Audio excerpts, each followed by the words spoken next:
Bismillahirrahmanirrahim. Assalamualaikum warahmatullahi wabarakatuh. Apa khabar Muhammad semua? Sihat? Saya harap awak semua sentiasa dalam keadaan sihat, insya-Allah. Pada hari ini Ustaz akan mengajar subjek Tauhid darjah 4 dalam bab yang kedua, iaitu hukum akal, pada topik yang kelima, iaitu tentang bahagian wajib akli. Kita mulakan bacaan kita pada hari ini. Marilah bersama-sama kita membaca kitab Al-Fatihah. A'udzubillahi minasyaitonir rajim. Bismillahirrahmanirrahim. Alhamdulillahi rabbil alamin. Ar-Rahmanir Rahim. Maliki yaumiddin. Iyyaka na'budu wa iyyaka nasta'in. Ihdinas siratal mustaqim. Siratal ladzina an'amta 'alaihim ghairil maghdubi 'alaihim waladdallin. Amin. Alhamdulillahi rabbil alamin wassalatu wassalamu ala asyrafil anbiya'i wal mursalin wa ala alihi wa sahbihi ajma'in. Amma ba'd. Kita mulakan bahagian wajib akli. Bahagian wajib akli. Ini adalah sambungan daripada topik yang sebelumnya, iaitu tentang wajib akli, mustahil akli dan harus akli. Kali ini kita akan huraikan setiap satu bahagian, wajib akli, mustahil akli dan harus akli. Okay, kita pergi kepada wajib akli. Bahagian wajib akli. Wajib akli terbagi kepada dua bahagian, iaitu wajib akli daruri dan wajib akli nazari. Bagi wajib akli ni, kalau saya ringkasnya, kalau kita tengok pada rajah ni, wajib akli terbagi kepada dua. Yang pertama wajib akli wajib akli daruri, yang kedua wajib akli nazari. Daruri dan nazari. Kita tengok apa dia wajib akli daruri ni. Wajib akli daruri ialah akal menetapkan sesuatu itu mesti ada. Akal kita tetapkan sesuatu itu mesti ada, tanpa memerlukan kepada perbahasan dan penelitian. Maksud akal kita ni, kita boleh automatik, kita boleh fikir benda tu mesti ada, ataupun mesti betul. Ni kita contohnya apa? Contohnya menghukumkan secara pasti satu itu separuh daripada dua. Dua separuhnya satu. Betul tak? Betul kan? Kalau tanya siapa pun boleh tahu. Satu ni, dua ni adalah separuh daripada dua. Betul. Dua, kita ambil satu. Tengok satu. Itu bermaksud satu ni adalah separuh daripada dua. Kita boleh tahu. Ataupun kita nak mengkaji, kita nak tengok sumber rujukan, ataupun kita nak bincang dengan sesiapa pun, kita tahu satu ni adalah separuh daripada dua. Itu adalah wajib akli daruri. Bahagian kedua pula ialah wajib akli nazari. Apa dia?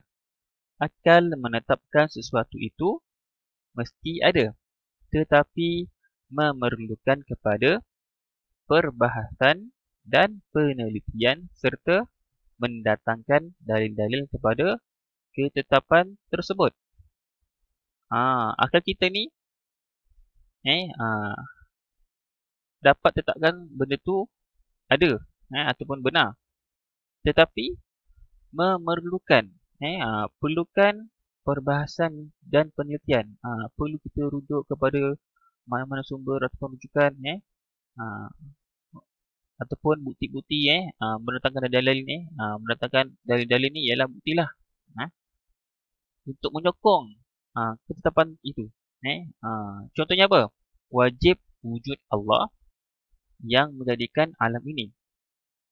Wajib wujud Allah yang menjadikan alam ini. Kita mesti ada bukti. Bukti. Maka tidak mudah Allah itu wajib wujud, melainkan dengan diadakan perbahasan dan berdirikan dalil. Maksudnya tak mudah kita nak nyatakan Allah ni wujud yang menjadikan alam. Melainkan perlu bukti. Perbahasan penelitian.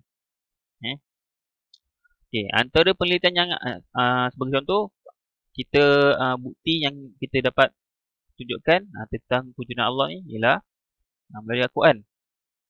Melalui Al-Quran, iaitu seperti dalam surah Al-Baqarah ayat 164 yang berbunyi A'udzubillahi minasyaitonirrajim. Inna fi khalqis samawati wal ard wa ikhtilafil laili wan nahar wal fulki allati tajri fil bahri bima yanfa'un nas wa ma anzalallahu minas samaa'i min ma'in fa ahya bihil arda ba'da mautiha وبث فيها من كل دابة وتصريف الرياح والسحاب المسخر بين السماء والأرض لآيات لقوم يعقلون. Surah Azim.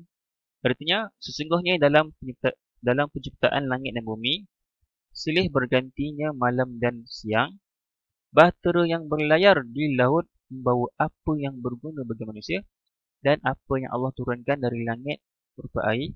Lalu dengan air itu, dia hidupkan bumi sesudah mati, iaitu kering, dan dia sebarkan di bumi itu segala jenis haiwan dan pengesaran angin dan awan yang dikendalikan antara langit dan bumi. Sungguh terdapat tanda-tanda keesaan dan kebesaran Allah bagi kaum yang memikirkan. Di sini kita dapat tahu Allah ni menciptakan langit dan bumi. Silih berganti malam dan apa-apa yang berlaku kat dunia ni semua atas kuasa Allah. Atas kuasa Allah. Itu dalam bukti dalam Al-Quran. Tapi kalau ikutkan bukti yang kita boleh fikirkan daripada manusia, daripada kajian manusia yang kita boleh nampak, alam ni sebenarnya tak wujud dengan sendirinya, melainkan ada yang menciptakannya. Sebagai contohlah, benda yang dekat dengan kita, contoh baju kita. Adakah baju kita ni tiba ting terus ada, terus terjahit, terus ada warna semua? Tak ada kan? Mesti ada yang menciptakannya. Siapa? Manusia. Manusia menjahit, manusia mengait, manusia dia buatkan corak, warna semua manusia buat. Benda-benda yang ada kat atas bumi ni ada penciptanya. Baju manusia buat, langit, matahari, awan, Allah ciptakan dia. Takkan tiba tu ada. Pokok, tumbuhan. Contoh kalau manusia nak tanam pokok, contoh manusia cuma tanam benih saja, benih. Manusia cuma mampu usaha je. Tapi yang menumbuhkannya tu, adakah manusia yang buat juga? Tak. Manusia tak mampu nak tumbuhkan dia. Yang tumbuhkannya itu adalah atas kuasa Allah. Kalau Allah izinkan dia untuk tumbuh, untuk hidup, maka hiduplah. Kalau Allah tak izinkan dia mati, tak boleh tumbuh, maka tak boleh tumbuh. Manusia cuma mampu berusaha je. Tanam, siam air. Kalau Allah izinkan dia tumbuh, tumbuhlah, membesar. Jadi semua apa yang berlaku atas bumi ni semuanya ada penciptanya. Ini adalah bagi contoh nak menguatkan ketetapan tentang kewujudan Allah Subhanahu wa taala. Sebab tu namanya wajib akli nazari. Kita perlu kepada perbahasan penelitian. Wajib akli nazari.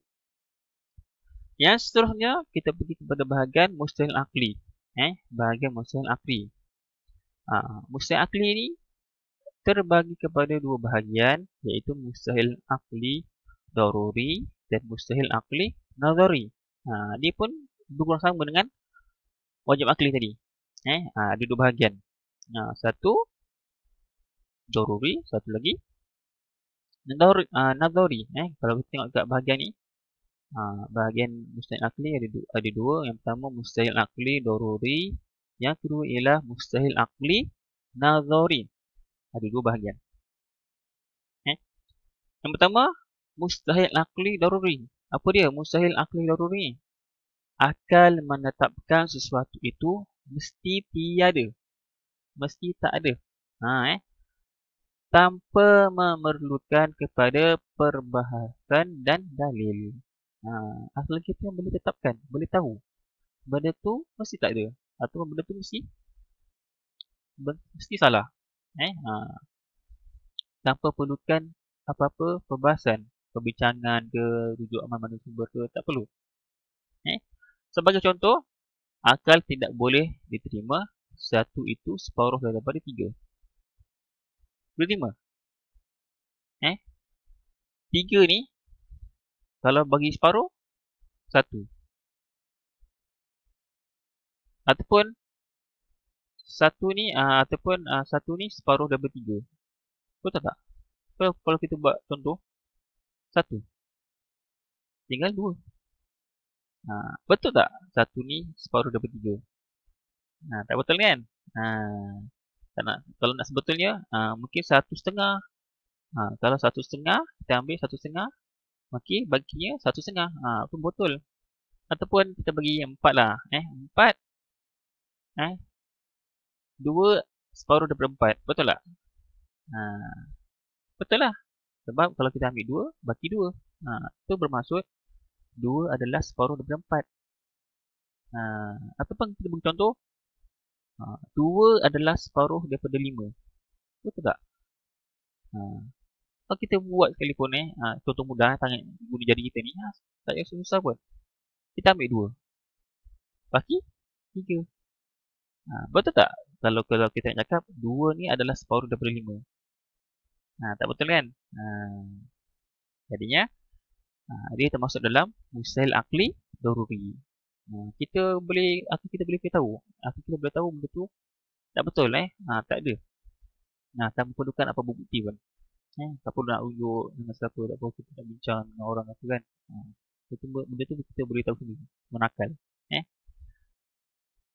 Okay, seterusnya. Mustahil akli nazari. Mustahil akli nazari ialah akal menetapkan sesuatu itu mesti tiada. Tetapi memerlukan kepada perbahasan dan penelitian serta dalil-dalil kepada ketetapan tersebut. Akal kita ni boleh tahu benda tu tak ada ataupun benda tu salah. Tetapi kita perlukan bukti, perbahasan, kita perlu rujukan nak sokong kita punya pemikiran tu, kenyataan tu. Contohnya, akal tidak boleh menerima ada Tuhan yang lain selain Allah Ta'ala. Sebagai umat Islam, insyaAllah kita mudah tahu tentang perkara ni. Tak ada Tuhan lain selain Allah. Boleh tahu. Tapi kalau untuk secara umum, kita terangkan kepada orang-orang yang Islam, dia yang perlukan bukti, dalil. Maka tidak mudah akal menetapkan semustahil ada syirik sekutu bagi Allah Ta'ala itu melainkan dengan diadakan perbahasan dan menjadikan dalil. Maka tak mudah kita nak, akal kita ni nak tetapkan suatu benda yang tak ada, seperti apa? Ada syirik, ataupun ada sekutu. Sekutu ni maksudnya ada benda lain, ada Tuhan lain selain daripada Allah. Melainkan dengan bukti. Bukti yang kita mampu, sebagai contoh, bukti yang mampu kita tunjukkan untuk kita menyokong tentang mustahil ataupun tiada Tuhan selain Allah ni ialah dalam Al-Quran yang berbunyi dalam surah Al-Qasas ayat 88. Ayat 88. A'udzu billahi minasyaitonir rajim. Wala tad'u ma'allahi ilahan akhar. La ilaha illahu. Kullu syai'in halikun illa wajhah. Lahul hukmu wa ilaihi turja'un. Barakallahu azim. Artinya, dan janganlah engkau menyembah Tuhan yang lain bersama-sama Allah. Tiada Tuhan melainkan Dia. tiap-tiap sesuatu akan binasa melainkan zat Allah. Baginya lah kuasa memutuskan segala hukum dan kepadanya lah kamu semua dikembalikan, iaitu untuk dihitung amal masing-masing dan menerima balasan. Dalam Al-Quran pun Allah telah buktikan ha, dengan engkau menyembah selain Allah, maksudnya benda-benda lain selain Allah tu benda yang salah, maksudnya tak ada, tak ada, melainkan dia, maksudnya Allah sajalah Tuhan. Tuhan. Kalau kita nak bandingkan dengan agama lain, boleh ada setengah agama dia katakan ada Tuhan matahari, ada Tuhan bulan, ada Tuhan macam-macam lah. Padahal benda-benda tersebut tu akan binasa, satu masa nanti akan binasa. Tapi Allah tidak akan binasa. Sebelum sebelum alam ni diciptakan, memang Allah dah ada wujud. Walaupun alam ni akan hancur sekalipun, Allah tetap akan ada. Allah tetap wujud. Benda itu akan binasa. Ada setengah agama dia buat patung banyak patung. Ada patung ni, ada patung rupa sini, ada rupa sini, ada macam-macam rupa lah. Bagi setengah penganut, dia kata patung ni Tuhan dia. Kau fikirkan, patung tu siapa yang buat? Manusia kan? Logik tak kalau manusia ni buat patung, manusia tu yang sembah patung tu? Tak logik kan? Sepatutnya kalau Tuhan ni, Tuhan cipta manusia. Jadi manusia kena sembah Tuhan, sebab dia punya. Adakah patung tu cipta manusia, cipta dia? Tak kan? Jadinya benda-benda yang selain daripada Allah ni adalah salah. Tak ada. Sebab tu Allah kata, janganlah engkau menyembah selain Allah. Allah saja satu. Ini sebut sedikit bukti tentang tiada Tuhan selain Allah. Yang seterusnya ialah bahagian harus akli. Bahagian harus akli. Harus akli terbagi kepada dua bahagian, iaitu harus akli daruri dan harus akli nazari. Sama dengan tadi tu, mustahil ataupun wajib. Wajib akli daruri, wajib akli nazari, mustahil akli daruri, mustahil akli nazari. Sama juga dengan harus akli. Harus akli terbagi berdua. Tengok pada dia punya carta dia ni. Rajah ni, bahagian harus akli terbagi berdua, iaitu yang pertama harus akli daruri, yang kedua harus akli nazari. Tengok apa dia? Harus akli daruri ialah akal menetapkan sesuatu itu boleh menerima ada dan tiada tanpa memerlukan kepada perbahasan dan mendatangkan dalil. Akal kita boleh tahu benda tu ada dan benda tu tak ada. Benda tu kalau tak ada pun boleh, ada pun boleh. Contohnya, akal menetapkan keadaan seseorang itu ada kalanya ia bergerak atau diam. Kita pun boleh fikir, kita pun boleh terima. Manusia tu ataupun seseorang tu boleh tak dia duduk diam? Boleh? Caranya Ustaz duduk diam. Diam. Diam. Maksudnya duduk diam ni tak bergerak tak berjalan. Dan kita pun boleh akui dan kita boleh nampak manusia pun boleh bergerak, boleh berjalan, boleh berlari, boleh buat apa-apa kerja. Boleh terima tak? Boleh? Jadinya harus akli daruri. Maksud kita boleh terima sesuatu tu, benda tu ada ke tak ada ke, boleh diam ke bergerak ke, itu namanya harus akli. Harus akli daruri. Dia tak perlukan apa-apa. Tak perlukan apa-apa bukti ke, bukti ke dalil ke nak menentukan sesuatu tu sifat ada ke tak ada ke. Itu pun kedua-duanya. Okey. Manakala yang kedua ialah harus akli nazari. Harus akli nazari ialah akal menetapkan sesuatu itu boleh diterima atau tiada. Akal kita boleh tahu benda tu boleh ada, boleh tak ada. Tetapi memerlukan kepada perbahasan dan perlu mendatangkan dalil-dalil. Akal kita boleh tetapkan benda tu ada atau tak ada. Tetapi kita perlukan bukti. Bukti ataupun semua rujukan untuk mengukuhkan ketetapan tersebut tu. Contohnya, akal menetapkan harus Allah memberi pahala kepada orang Islam yang tidak beramal. Macam mana ni? Biasanya kita tahu Allah akan bagi gantaran pahala kepada orang yang buat kebaikan. Tetapi Allah pun boleh juga nak beri pahala kepada orang yang tidak beramal.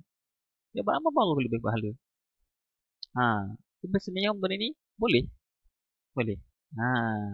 Ikutkan logik biasa tak boleh kan? Tapi kan kalau kita faham arus ni, sifat arus ni boleh. Maka tidak mudah akal menetapkan hal itu. Harus melainkan dengan diadakan perbahasan dan dalil yang menunjukkan harus bagi Allah memperlakukan seperti itu. Kita tak mudah kita nak bukti, kita nak apa? Nak sokong kenyataan macam ni. Tetapi boleh juga kita nak sokong dalam ni. Dengan syarat kita datangkan dalil bukti.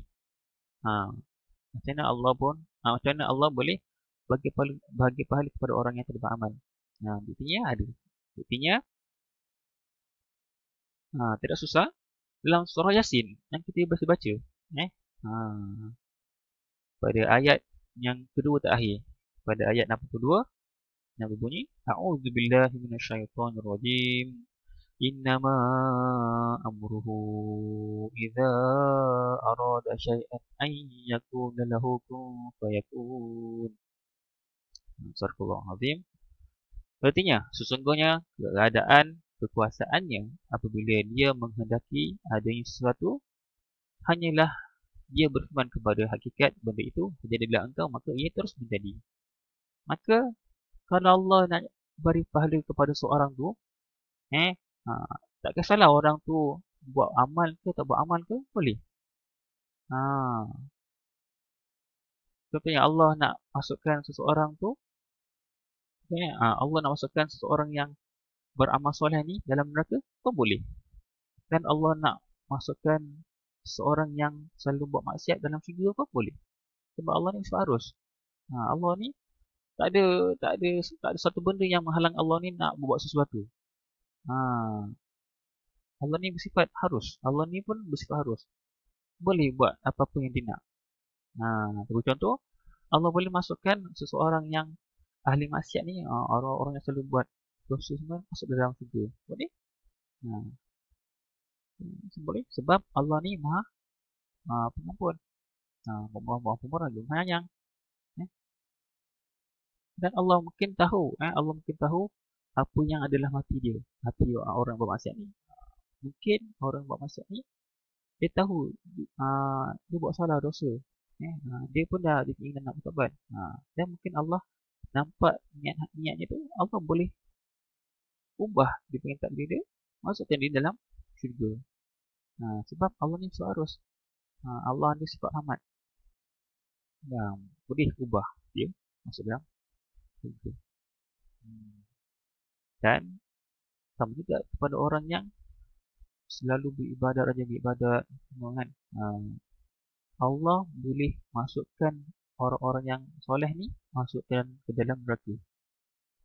Na'udzubillah min dzalik lah. Moga dijauhkan. Tapi boleh. Sebab Allah ni sifat arus. Kemungkinan sebab apa boleh berlakunya tu? Sebab kemungkinan orang-orang yang buat amal soleh ni, dia buat amal soleh ni ada sifat riak, takabur. Menunjuk dia buat amal soleh ni kerana nak orang pandang dia ni suka beribadat, pada ni orang nak orang pandang dia ni suka buat benda baik, dia nak menunjuk, nak dia pun merasakan diri dia baik kan. Maka Dengan sebab tu Allah boleh tukarkan dia, masukkan dia ke dalam neraka. Sifat dia tu.